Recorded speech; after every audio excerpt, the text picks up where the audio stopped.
नमस्कार, मैं हूं दीपक जाट और इस समय हम मौजूद हैं अजगर दादर में, जो कि मंडला जिले से लगभग 30 किलोमीटर की दूरी पर ककैया ग्राम के अंतर्गत आता है। और मैं आपको बता दूं कि ये जगमंडल अंजनिया के परिक्षेत्र के अंतर्गत आता है। अब क्या है अजगर दादर और कितने अजगरों की यहाँ संख्या है और क्या कैसा संरक्षण के लिए यहाँ पर उपाय किया गया है, हम डायरेक्ट जानते हैं जगमंडल अंजनिया परिक्षेत्र से परिक्षेत्र अधिकारी लतिका तिवारी मैडम से। लतिका मैडम, क्या है अजगर दादर? अजगर दादर जो हमारा बीट ककैया है, इस ककैया के अंतर्गत में एक रिजर्व फॉरेस्ट एरिया आरक्षित वन भूमि है। इस कंपार्टमेंट में एक क्षेत्र है जो कि स्पेसिफिक फेमस है यहाँ की चट्टानों की वजह से, यहाँ के टेरेन की वजह से।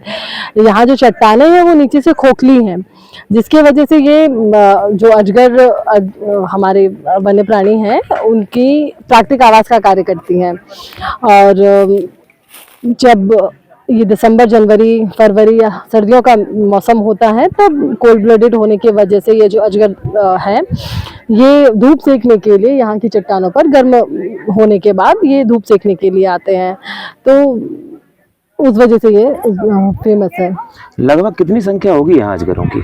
अजगरों की ऐसा कोई काउंटिंग नहीं करी गई है, लेकिन फिर भी ऐसा देखा गया कि एक दिन में लोगों को 10-10 से 11-12 अजगर तक देखने को मिले हैं और नीचे इनकी संख्या इससे कहीं ज़्यादा है। हमने यहाँ पर देखा है कि जगह जगह चट्टानों के ऊपर जो कुछ नंबरिंग की गई है, ये चट्टानों के ऊपर नंबरिंग किस आधार पर की गई? क्या ये अजगरों की संख्या है या कुछ और? नहीं, ये अजगरों की संख्या नहीं है, ये हमने स्पॉट्स रख रखे हैं किन जगहों पर नॉर्मली कहाँ से, किस ओपनिंग से अजगर ऊपर आते हैं, वो हमने उनके संरक्षण की दृष्टि से, इवन उनकी सुरक्षा की दृष्टि से कर रखा है, ताकि अगर, चूंकि ये क्षेत्र जो है ओपन है, इस क्षेत्र में आसपास के गांव वाले आते जाते रहते हैं, तो कई बार कोई दुर्घटना की संभावना बनी रहती है। तो इस प्रकार की चीज़ें बचने के लिए, चूंकि जब मार्किंग होता है तो लोग अपने आप उस चीज़ को थोड़ा सा ध्यान से देखकर निकलते हैं। तो ये नंबरिंग सिर्फ पॉइंट्स हैं कि हाँ, यहाँ पर इतनी टोटल ओपनिंग्स हैं जिनमें से अजगर बाहर निकलते हैं नॉर्मली। पर्यटन की दृष्टि से देखा जाए तो लगभग कितने पर्यटक यहाँ आते होंगे ठंड के समय? ठंड के समय में जो पीक सीजन रहता है, टूरिस्ट सीजन, एक दिन में हमने 100 से ऊपर भी पर्यटक रिकॉर्ड किए हुए हैं। जैसे जो आपका न्यू ईयर का टाइम है या क्रिसमस का टाइम है, जो छुट्टियों का समय है, संडेज हुए, इनमें 100+ हर दिन लगभग 100+ पर्यटक रहते हैं। मैं देख पा रहा हूँ कि यहाँ अजगर दादर, मैंने भी अजगर देखे, काफी बहुत ज्यादा विलुप्त और संरक्षित प्राणी है ये अजगर, नंबर 1 उसमें आता है। लेकिन संरक्षण की दृष्टि से वन विभाग के द्वारा कुछ व्यवस्थाएं यहाँ नजर नहीं आ रही हैं किसी प्रकार की। ना यहाँ पर्यटकों के लिए पानी की व्यवस्था, बैठने की व्यवस्था है, ना ही किसी प्रकार की बहुत अच्छी फेंसिंग की गई है, और ना ही अजगरों के लिए कोई विशेष व्यवस्थाएं की गई हैं कि वो अपने आप को सहज महसूस कर सकें। आजू बाजू आप देख रहे हैं कि यहाँ पर बहुत सारी माइंस हैं, डोलोमाइट वगैरह की। तो संरक्षण की दृष्टि से कुछ आगे बढ़ा है कदम की अभी? संरक्षण की दृष्टि से हमने एक प्रस्ताव एमपीईडीबी, जैसा आप कह रहे हैं कि इको पर्यटन के हिसाब से यहाँ पर संभावनाएं हैं, हमने एमपीईडीबी को एक प्रस्ताव भेज रखा है ताकि इसको विकास के साथ में, इसका विकास करने के साथ में यहाँ पर संरक्षण हो सके इनका। प्लस अभी सुरक्षा के लिए वन विभाग जो है, यहाँ की सुरक्षा समिति है जो वन सुरक्षा समिति पखरीटोला, इनके साथ में मिलकर संरक्षण कर रही है इनका।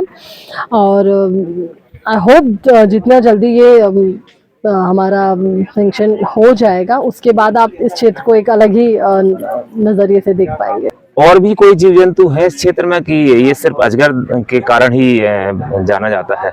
जाना जाने के लिए रीजन जो है वो अजगर ही है, लेकिन चूंकि अजगर है तो उसके साथ में जो भी उनके सहजीवी हैं वो भी हैं, क्योंकि एक कोई वन्य प्राणी अकेला नहीं रह सकता। जैसे आप जानते हैं बाघ जंगल में अकेला नहीं रह सकता, बाघ तभी होगा जब वहाँ का जंगल पूरा होगा, उसके हिसाब से वहाँ प्री अवेलेबल होगा, उसके भोजन की व्यवस्था होगी। भोजन मतलब शाकाहारी वन्य प्राणी है जिनका वो शिकार करता है, वैसे ही अजगर।